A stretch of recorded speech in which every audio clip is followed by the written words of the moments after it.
Hari Raya Aidilfitri yang dikasihi sekalian, sama-samalah kita meningkatkan ketakwaan kita kepada Allah Subhanahu wa taala pada pagi yang mulia ini. Mudah-mudahan kita berada di dunia yang sementara ini, beruntunglah kita di dunia dan beruntung juga kita di akhirat nanti yang berkekalan selama-lama. Oleh yang demikian, dalam keadaan waktu darah ini, puasa kita di tahun ini luar biasa. Puasa dengan tidak ada solat jamaah di masjid seperti biasa. Puasa yang tidak ada solat berjemaah. Puasa yang tidak ada tarawih beramai-ramai di masjid. Puasa dengan tidak ada buat buka puasa secara ramai-ramai di masjid. Puasa dengan tidak ada iktikaf beramai-ramai 10 hari. Puasa di tahun ini juga puasa hanya di rumah. Puasa solat Jumaat di rumah. Semai Zuhur ganti daripada Jumaat. Segala puasa semua tu masing-masing di rumah belaka. Berasa sedih, berasa sayu hati. Berasa nak menangis juga kalau kita tilik dengan halu-halusi. Ini adalah perkara yang ditentukan oleh Allah Subhanahu wa taala. Tidak ada seorang pun terlintas di hati bahawa akan berlaku ujian ini. Bala ini, wabak ini, virus corona ini ataupun COVID-19 ini yang kita tidak terlintas di hati, yang tidak tergambar di otak kita. Firman Allah Subhanahu wa taala, "Ma asaba min musibatin fil ard wala fi anfusikum illa fi kitabin min qabli an nabra'aha. Inna dzalika 'ala Allah yasir." Maksudnya, tidak ada suatu kesusahan ataupun bala bencana yang ditimpa di bumi ini dan tidak juga yang menimpa diri kamu, melainkan telah disedia ada dalam kitab Allah Subhanahu wa taala. Sebelum kami menjadikannya, sesungguhnya mengadakan demikian itu adalah mudah bagi Allah taala saja. Memang Allah taala nak ajarkan hamba-hambanya, kerana hamba-hambanya kurang ajar. Mereka buat apa mereka yang nak buat tanpa peduli kepada Tuhan pencipta yang meliputinya. Kami semua di hari ini, ya Allah, kami semua hari ini, ya Allah, semua hamba-Mu yang dhaif, ya Allah, yang banyak berdosa, banyak buat maksiat. Dari ini hamba-Mu sangat hina. Kami beridah, ya Allah. Ya Allah, ya Tuhan kami tak nak buat lagi dah perkara maksiat. Kami tak langgarkan perintah-Mu dah, ya Allah. Ya Allah, ya Tuhan kami tahu bahawa-Mu, ya Allah, Mu nak denda hamba-hamba-Mu yang melakukan maksiat, yang kurang ajar, yang melakukan maksiat di darat maupun di laut. Allahu Akbar, Allahu Akbar, Allahu Akbar. Jemaah hari raya yang dikasihi sekalian, memang betul telah zahir maksiat di darat maupun di laut. Merata tempat kami pergi di bandar nampak maksiat. Kami berada di kampung nampak maksiat. Kami pergi di pantai nampak maksiat. Kami pergi di tengah laut pun nampak maksiat. Kami pergi di atas udara pun nampak maksiat. Di rumah, di dalam bilik tidur sekalipun penuh dengan maksiat. Tangan kita yang guik, tangan kita yang gerak selalu penuh dengan maksiat. Allah Subhanahu wa taala berfirman, "Zahara al-fasad fil barri wal bahr bima kasabat aydin nas liyudhiqahum ba'd alladhi 'amilu la'allahum yarji'un." Maksudnya, telah menimbul berbagai kerosakan dan bala bencana di darat dan di laut dengan sebab apa yang telah dilakukan oleh tangan manusia. Karena Allah hendak merasakan mereka sebagian dari balasan perbuatan-perbuatan buruk yang mereka telah lakukan, supaya mereka kembali insaf bertaubat kepada Allah. Kami rasa bimbang Tuhan tidak lagi memperkenankan hamba-hambanya, tidak memperkenankan hamba-hambanya masuk di dalam masjid, rumahnya, kerana banyak dosa yang dilakukan mereka. Maka Tuhan menjauhkan kita dari rumahnya. Maha kaya, tidak perlu kepada ibadat kepadanya. Ujian di kali ini ialah diujian kerana hamba-hamba sombong. Hamba-hamba tidak menghiraukan perintah Allah. hamba tidak turut perintah Allah, tidak turut syariat hukum hakam, maka bahkan musibah wabak di kali ini ialah didendakan oleh dan diazab oleh Allah Subhanahu wa taala. Siti Aisyah radhiyallahu anha meriwayatkan bahawa dia berkata baginda tentang penyakit taun. Maka baginda bersabda, "Alahu azabun yab'athuhu Allah 'ala man yasha' wa anna Allah ja'alahu rahmatan lil 'alamin."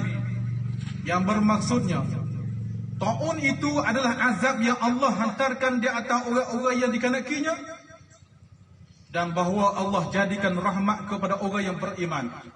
Tidak ada seorang pun yang berlaku penyakit taun, maka ia tetap di negerinya dalam keadaan sabar, kerana Allah serta mengetahui bahawa tidak akan dikenakannya melainkan apa yang telah ditulis oleh Allah Subhanahu wa taala, iaitu mengikut qada qada Allah Subhanahu wa taala. Malaikat adalah baginya seumpama pahala orang yang mati syahid. Allahu akbar, Allahu akbar, Allahu akbar. Sidang jemaah hari raya Aidilfitri sekalian, mengikut ahli kajian Islam, mereka berkata bahawa sebab timbul wabak COVID-19 ni dari kerana dua perkara, iaitu kerana dimurkai oleh Allah Subhanahu wa taala atas manusia sekarang yang banyak berlaku kezaliman, fasad, penuh maksiat dan perkara mungkar di seluruh dunia tanpa ada teguran, menyebabkan Allah Ta'ala turunkan bala wabak corona yang tidak dilihat oleh mata, merebak di muka bumi seperti api memarak, menjakiti lebih daripada 5 juta. Kalau kira di hari ini 5,194,210 orang yang berjangkit dengan penyakit wabak corona, dan juga membunuhkan lebih daripada 3 juta, iaitu 3,304,621 orang yang telah mati dengan sebab penyakit corona. Hampir semua itu menghentikan perniagaan jeng, negeri-negeri jeng, hampir-hampir menghancurkan ekonomi dunia, serta ditimpa mereka dengan kemarau kepapaan, kemiskinan, susah, manakala manusia pula hidup dalam ketakutan, serta masing-masing mesti berkurung di dalam rumah masing-masing.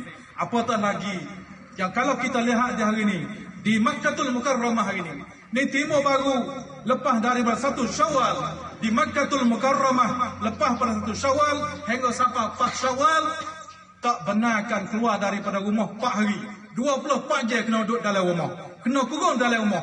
Tak lain tak bukan melainkan penyakit corona ini. Adakah kita tahu bahawa manusia sekarang kebanyakan mereka menolak agama? Kalau tidak pun mereka pula sama-sama dengan orang kafir musyrikin. Serta ada banyak juga di antara orang muslimin yang kena zalim dan kezaliman yang teruk. Ditanya Nabi SAW, adakah kita akan binasa sedangkan bersama kita dengan orang soleh? Kita ada dalam kampung kita untuk guru, kita buat dosa pun tak apa. Nabi sabda, ya, apabila banyak al-khubsu, bila banyak jahat, maka Allah Ta'ala akan menurunkan bala semua. Adapun di negara Islam, maka mereka berpengaruh dengan kemajuan barat.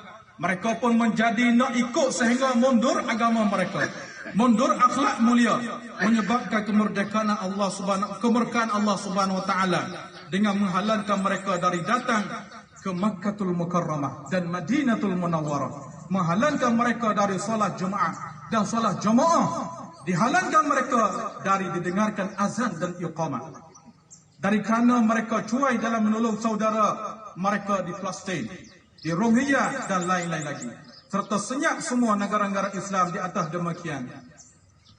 Allahu Akbar, Allahu Akbar. Sidang Jumaah berhari raya sekalian, puasa di tahun ini, puasa dengan tanpa ada orang mengerjakan umrah di Makkatul Mukarramah.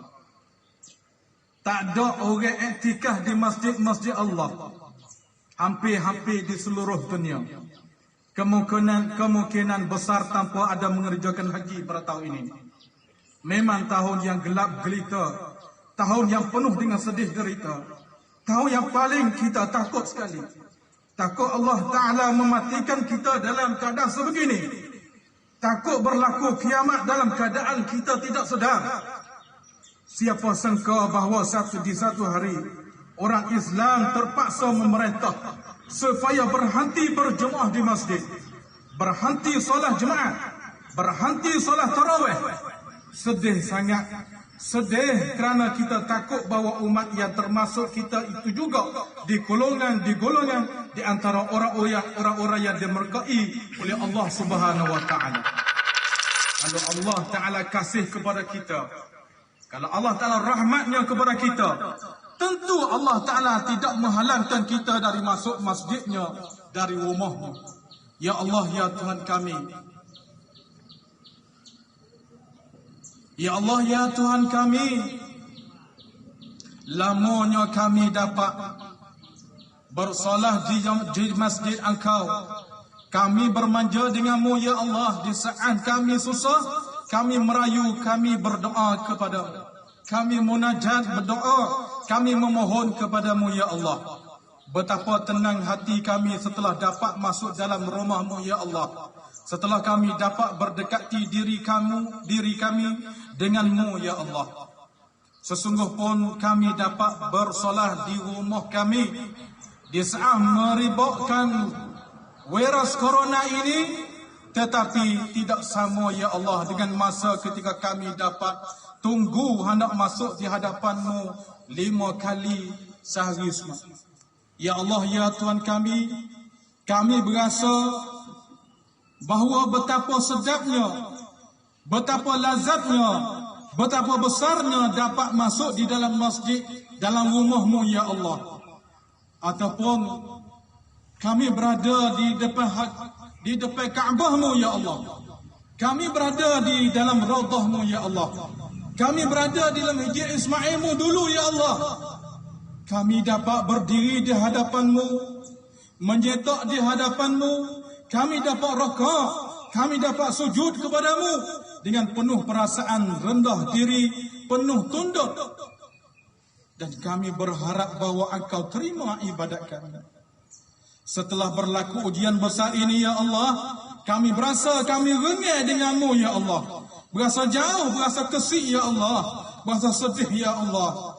Ya Allah, ya Tuhan kami, jangan lagi selepas penyakit ini Engkau lepaskan lagi penyakit seperti ini ya Allah. Kami perik dah ya Allah. Kami tak berlakulah. Kami tak lakukan maksiat lagi ya Allah. Kami nak kembali kepada-Mu ya Allah. Jangan marah lagi kepada kami ya Allah. Sidang jemaah yang dirahmati Allah sekalian, tidak berlaku mana-mana ujian, sama ada ujian dalam bentuk kesusahan maupun ujian bentuk kesenangan.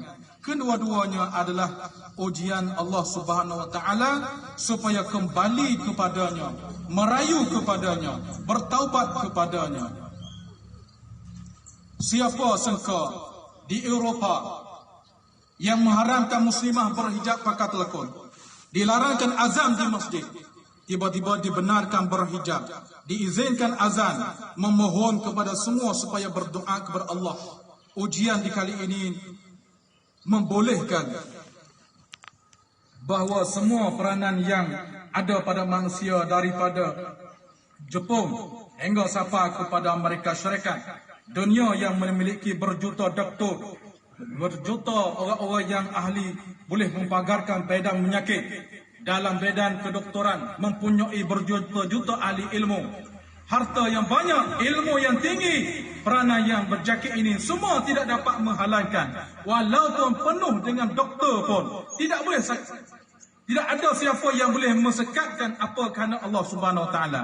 Semua tersukur gebah, walaupun bomo sendiri pun kalah di hadapan Allah Subhanahu Wa Taala. Ujian tidak ada malaikat menunjukkan bahawa manusia lemah, kalah di hadapan kuasa Allah Subhanahu Wa Taala. Kaum muslimin yang dirahmati Allah, ujian virus corona 19 yang menjangkiti lebih daripada 5 juta ini, yang telah memautkan pula lebih daripada 3 juta ini, menggogatkan kehidupan manusia, menjatuhkan ekonomi dunia, menghentikan beribu-ribu penerbangan di langit, menghentikan bahtera dan perahu di laut, ditutup bandar-bandar negara sepadan, tidak kerana lain melainkan kerana takut dijangkit wabak ini. Ini azab betul-betul daripada Allah Subhanahu wa taala kepada orang kafir yang tidak beriman kepada Allah. Kerana beberapa banyak orang-orang yang kaya yang mati, pembesar-pembesar mati, tetapi ia di sebaliknya menjadi rahmat kepada orang mukmin. Sekiranya mereka dijangkitinya kemudian mati, maka matinya adalah mati syahid. Mereka kurung diri di rumah juga dapat pahala, menjadi rahmat dari Allah Subhanahu wa taala. Supaya kita insaf, sedar diri, bahkan insya-Allah tidak akan dijangkiti orang mukmin kecuali sedikit sahaja, kerana tentu Allah Subhanahu wa taala kasihan dan kasihan belah kepada kita. Amin ya rabbal alamin. Sidang jemaah yang dirahmati Allah sekalian, 4 perkara yang kita masih mundur pada hari ini. 4 perkara yang kita masih lemah lagi pada hari ini. Yang pertama iaitu masalah solat jamaah, masalah infak, masalah sedekah, masalah menuntut ilmu, masalah membaca Al-Quran. Banyak lagi orang-orang Islam masih berbuat main-main dengan solat jamaah. Cuba kita tengok setelah dilarang berhimpun di masjid untuk berjemaah, barulah kita sedar. Dulu buat main-main saja. Cuba kita tengok kepada kesungguhan para salafus salih. Mereka dipimpin kepada masjid untuk solat jemaah, mengagak mengesok untuk sampai ke masjid. Adakah kita tak pernah mendengar cerita orang yang buta yang tarik tali 2 kilo, ambil daripada rumah dia safar kepada masjid untuk nak pergi jemaah 5 kali sehari, sentiasa sehari-hari 5 kali sehari gantung tok tali itu untuk nak pergi masjid kerana dia buta mata. Dalam masa 25 tahun dia pergi. Apatah kita yang mata celak, kita yang cukup, kenapa kita tak pergi berjemaah? Infak juga masalah yang kita murut hari ini, masalah sedekah. Ada lagi di kalangan kita yang bawa duit keleng untuk di masjid, bawa hari Jumaat bawa keleng saja. Pisah cari yang mana ada keleng. Kalau gagal ada hak kertas, tak bawa hak kertas, bawa hak keleng. Ada yang sedekah hari Jumaat lagi skop pun ada. Ada yang sedekah 2 kop pun ada. Ada yang sedekah 5 kop pun ada. Ini adalah mundur kita. Yang paling rendah sekali di hari ini kalau kita nak sedekah, paling rendah 50 kop, 20 kop. Sebab kalau kita beri ke anak kita 10 kop, tentu anak kita tak sih. Begitu juga Allah Subhanahu wa taala yang menciptakan kita, yang menciptakan ibu bapa kita, menciptakan semua oksigen yang kita boleh nyawa. Allah Subhanahu wa taala lah yang menjagakan kita. Oleh itu, munasabah dengan kita terima kasih kepada Allah. Banyakkanlah kita mengeluarkan sedekah, dengan kerana Nabi kata, "Ma naqasa malu 'abdin min sadaqatin." Tidak kurang harta kita dengan sebab kita sedekah. Nasib Allah Ta'ala akan menambahkan kepada kita bila kita sedekah. Akhirnya, masalah kita membaca Al-Quran. Nabi ada sabda, la yahzan qari'ul Quran, tidak akan duka cita orang yang membacakan Al-Quran. Kita buat mudah-mudah saja kalau anak kita tak pandai baca Al-Quran. Tapi kalau anak kita tak pandai baca siar, kalau anak kita tak pandai baca Inggeris, kita akan upah, kita akan gaji cikgu, gaji kru, fisik untuk mengajar wigeti baca siar, wigeti baca Inggeris. Sedangkan anak kita nak membacakan Al-Quran, kita tak pernah berasa sesal walaupun tak pandai baca Al-Quran. Sedangkan Al-Quran inilah yang perlu kita mendengarkan waktu dekat kita nak mati. Adakah waktu yang kita nak mati, kita nak mendengar orang baca Inggeris? Adakah kita nak dengar orang baca siar? Waktu yang kita tarik nafas, kita nak dengar lagi orang yang membaca Al-Quran. Kita nak mendengarkan anak membaca surah Al-Waqiah. Kita nak mendengar anak yang baca surah Yasin. Oleh yang demikian, banyaknya kesalahan kesilapan kita yang kita kurang di hari ini. Oleh tu, masalah membaca Al-Quran, sama-samalah kita mendidikkan anak kita, sama-samalah kita mengusahakan, mempisahkan wilayah anak kita boleh membaca Al-Quran, supaya anak kita menjadi anak yang soleh, baik lelaki dan perempuan. Oleh yang demikian, janganlah kita merasa rugi, merasa sesal sabit anak kita tak pandai membaca syiar ataupun tak pandai membaca Inggeris. Bahkan kita menjadi sesalnya kalau anak kita tak pandai membaca Al-Quran, tak pandai nak sembahyang, tak pandai nak menjadi imam sembahyang. Oleh itu, hikmat besar Allah Ta'ala menghantarkan wabak, Allah Ta'ala menghantarkan corona pada tahun ini menjadi hikmat besar kepada keluarga kita.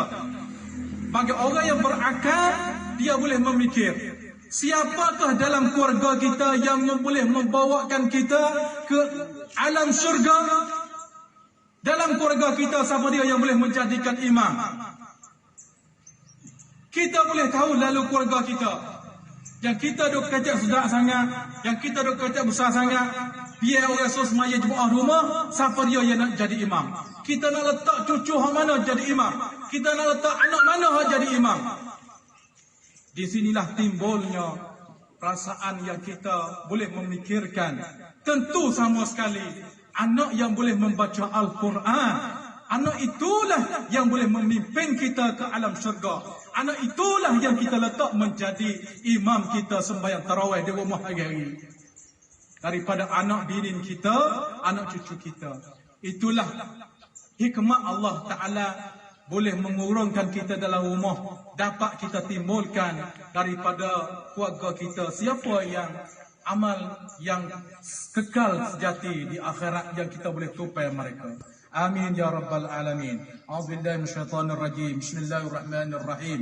Wal 'asri innal insana fi khusr illa alladhina amanu wa 'amilus solihat wa tawasaw bil haqq wa tawasaw bis sabr. Barakallahu li wa lakum fil Qur'anil azim. ونفعني وإياكم بالذكر الحكيم وتقبل مني ومنكم تلاوته إنه هو السميع العليم. استغفر الله العظيم لي ولكم ولسائر المسلمين والمسلمات فاستغفروه فيا فوز المستغفرين ويا نجاة التائبين.